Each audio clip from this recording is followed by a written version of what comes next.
কোন অভিশাপের কারণে তারকা রাক্ষসীতে পরিণত হয়েছিল?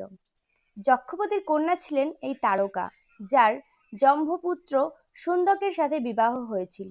কালক্রমে এই সুন্দক ও তারকা সুবাহু এবং মারীচ নামে দুই পুত্রের জন্ম দেয়।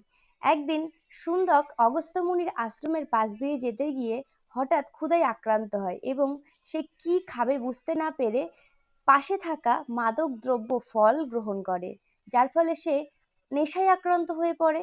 এবং সে যখন নেশায় আক্রান্ত হয়ে অগস্ত্য মুনির আশ্রমে যায়, সেখানে যজ্ঞের জন্য বিভিন্ন ফলমূলাদি দেখতে পায়। আর সেসব ফল নিয়ে যখনই সুন্দক চলে আসার চেষ্টা করে, তখনই অগস্ত্য মুনি দেখতে পায় এবং অগস্ত্য মুনি আর সুন্দকের সাথে ভীষণ যুদ্ধ হয়। আর সেই যুদ্ধের ফলেই সুন্দক যজ্ঞকুণ্ডতে পড়ে মারা যান।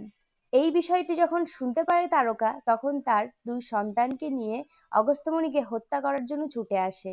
আর অগস্ত্য মুনি দূর থেকে এই বিষয়টা লক্ষ্য করে তারকাকে রাক্ষসী হওয়ার অভিশাপ প্রদান করে। সঙ্গে তার দুই পুত্র রাক্ষস রূপ ধারণ করে। হরি বল, রাধে রাধে।